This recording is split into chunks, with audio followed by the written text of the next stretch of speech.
चांदोबा महाभारत 46वा भाग कर्णाची शपथ। संजय पांडवांकडील आपले दौत्य पूर्ण करून हस्तिनापुराला परत आला आणि धृतराष्ट्राचे दर्शन घेऊन म्हणाला, राजा, धर्मराजाने संपूर्ण अधर्माचा दोष तुमच्यावरच आरोपित केला आहे। तुम्ही लोकनिंदेस पात्र ठरला आहात। धर्मराजाने पाठवलेला संदेश मी उद्या सभेत सर्वजण उपस्थित असताना सांगेन, असे म्हणून धृतराष्ट्राच्या अनुमतीने तो आपल्या घरी गेला। संजय जाताच धृतराष्ट्राने विदुराला विचारविनिमयासाठी बोलावले। विदुर येताच तो म्हणाला, पांडवांकडून संजय येऊन गेला आहे।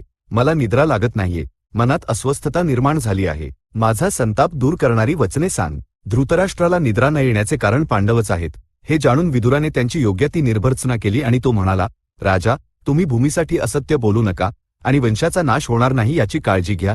दुर्योधनासाठी तुम्ही पांडवांना दूर केले आहे, यामुळे तुम्ही दुर्योधनाचा अधःपात होताना पाहाल। पांडवांना जवळ करून त्यांना जगण्यासाठी काही ग्राम तरी द्या।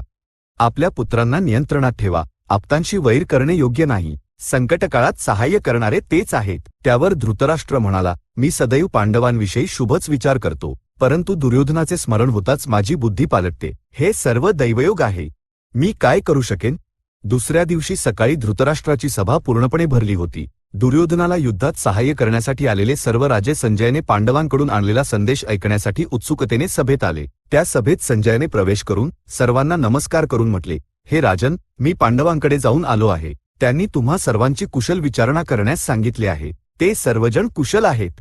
त्यांना मी धृतराष्ट्र महाराजांनी सांगितलेली वचने सांगितली आहेत। त्याला धृतराष्ट्र म्हणाला, संजया, तू जाऊन पांडवांना माझा संदेश दिलास याचा मला अतीव आनंद झाला आहे। इतरांनी काय म्हटले ते आपण नंतर ऐकू, परंतु आधी अर्जुन काय म्हणाला ते सांग, हे सर्व राजे ऐकतील। संजयने याप्रमाणे सांगितले। सर्वांच्या समक्ष अर्जुनाने याप्रमाणे सांगण्यास सांगितले आहे, दुर्योधन इत्यादींनी अनेक पापे केली आहेत, परंतु त्याचे प्रायश्चित्त त्यांनी भोगलेले नाही। जर त्यांनी युद्ध छेडले तर ते पापाचे फळ भोगतील। धर्मराजाने आपला अतिशय क्रोध दावून ठेवला आहे। जर तो बाहेर आला तर कौरव भस्मसात होतील। जेव्हा भीम केवळ एक गदा घेऊन कौरव सेनांचे निर्दालन करेल तेव्हा दुर्योधन निश्चितपणे पश्चात्ताप करेल। नकुल, सहदेव, विराट, द्रुपद, उपपांडव, अभिमन्यू आणि मी जेव्हा उग्ररूप धारण करून युद्ध करू तेव्हा दुर्योधनाला पश्चात्तापा वाचून दुसरे काहीही उरणार नाही। मी सर्व ज्येष्ठांना नमस्कार करून केवळ आमच्या राज्यासाठीच युद्ध करेन। पांडव जिवंत असताना धृतराष्ट्राचे पुत्र आमच्या राज्याचा सुखाने कसा उपभोग घेऊ शकतील? जर कदाचित युद्धात त्यांनी आम्हाला जिंकले तर जगात धर्म नष्ट झाला असेच होईल। तसे घडणार नाही।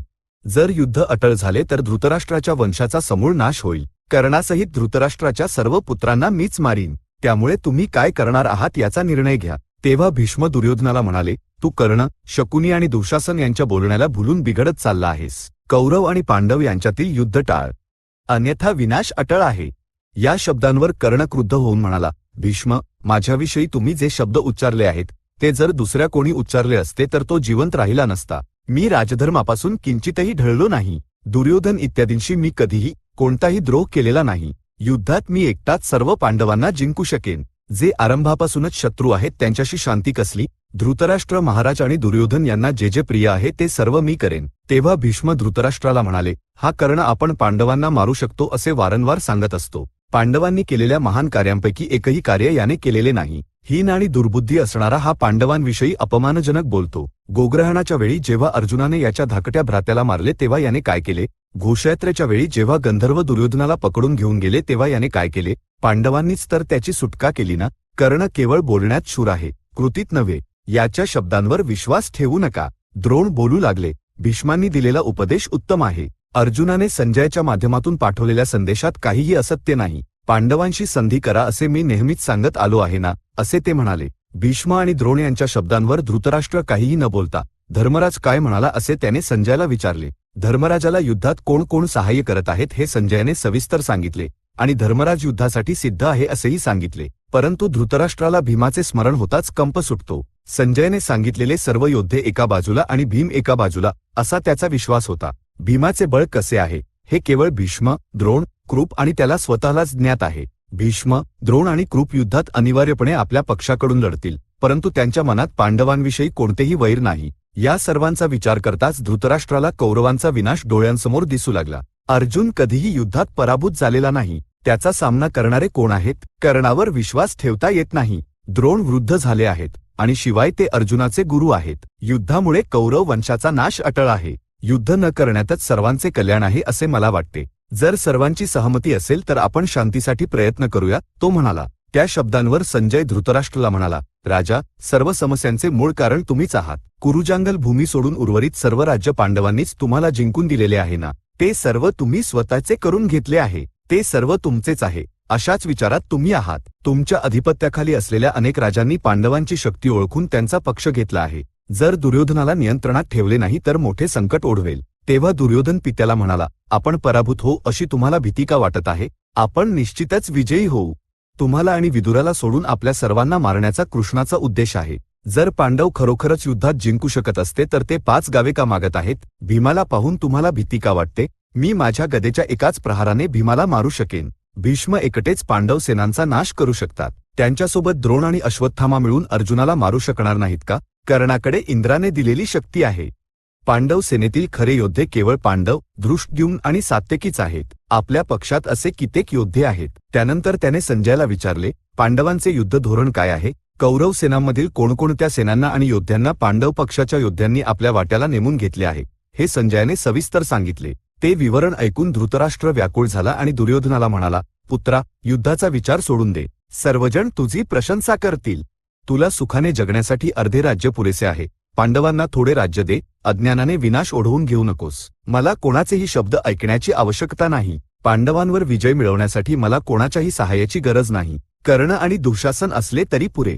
आम्ही तिघेच पांडवांना मारू शकू. ते आणि आम्ही असे दोघेही जिवंत राहणे शक्य नाही. मी सुईच्या टोकाएवढी भूमीसुद्धा पांडवांना देणार नाही, असे दुर्योधन म्हणाला. कर्णाने दुर्योधनाचे समर्थन केले आणि युद्धाचा संपूर्ण भार आपण एकटेच वाहू आणि पांडवांना आपणच जिंकू असे तो म्हणाला. त्याचे हे बोल ऐकून भीष्मांना किळस आली. ते म्हणाले, कर्णा, तुझी बुद्धी भ्रष्ट झाल्यामुळे तू असे बोलत आहेस. अर्जुनाचा पराक्रम आणि कृष्णाची शक्ती ज्ञात असूनही तू अशी वल्गना का करत आहेस? हे नीच माणसाचे लक्षण नाही का? हे शब्द कर्णासाठी अपमानजनक ठरले. तो भीष्मांना म्हणाला, तुम्ही सांगता तितका कृष्ण महान आहे, परंतु माझा अपमान केलेला मी सहन करणार नाही. मी अस्त्रसन्यास करत आहे. जोपर्यंत तुम्ही रणांगणात उभे राहाल तोपर्यंत मी तेथे पाऊल ठेवणार नाही. तुमच्या पश्चात माझा पराक्रम इतर सर्वजण पाहतील. आणि तो सभेतून निघून गेला. भीष्म उपहासाने हसत दुर्योधनाला म्हणाले, एकाकी शत्रूला जिंकू शकणाऱ्या महापराक्रमी वीराने अस्त्रसन्यास केला. आता युद्धाचा भार कोण वाहणार? हा एकटाच शत्रूंना जिंकेल असे म्हटले तर कोण विश्वास ठेवेल? तसेही जयद्रथ आणि बाहलिक यांसारख्या महायुद्धांसमोर अशी वल्गना करणे चुकीचे नाही का? स्वतःला ब्राह्मण असल्याचे सांगून याने परशुरामांकडून अस्त्रे मिळवली आणि अधर्माचे आचरण केले आहे. भीष्म असे म्हणाल्याबद्दल दुर्योधनाने त्यांची निंदा करत म्हटले, पितामह, पांडव देखील आमच्यासारखेच आहेत. आमच्यासोबतच जन्मलेले आहेत. आम्हालाही अस्त्रविद्या आणि युद्धविद्या ज्ञात आहेत. असे असताना केवळ पांडवच जिंकतील असे तुम्ही कसे म्हणालात? मी युद्धात तुमच्यापैकी कोणावरही अवलंबून राहणार नाही. दुर्योधनाची युद्धाची इच्छा पाहून विदुराने त्याला एक कथा सांगितली. एका व्याधाने जाळे पसरले असता त्यात 2 पक्षी अडकले, परंतु ते भयभीत नव्हता. जाळ्यासहित जोडीने आकाशात उडून जाऊ लागले. त्यांचा पाठलाग करत व्याध जमिनीवर धावू लागला. ते पाहून एका मुनींनी विचारले, मूर्खा, आकाशात उडणाऱ्या पक्ष्यांचा जमिनीवर पाठलाग करून काही उपयोग आहे का? त्यावर तो व्याध म्हणाला, स्वामी, जोपर्यंत ते दोन्ही पक्षी आपापसात भांडत नाहीत तोपर्यंत माझा प्रयत्न व्यर्थच आहे. परंतु जसे ते भांडू लागतील तसे ते पक्षी आणि त्यांना जोडून ठेवणारे माझे जाळे देखील मला प्राप्त होईल. शेवटी तसेच घडले. पक्षी आपापसात भांडून खाली पडले. व्याधाने त्या दोघांना पकडले आणि आपले जाळे स्वतः घेतले. विदुराने दुर्योधनाला ही कथा सांगून म्हटले, पुत्रा, आप्तांनी संपत्तीसाठी कलह केल्यामुळे सर्वनाश ओढवतो. आणखी एक प्रसंग सांगतो.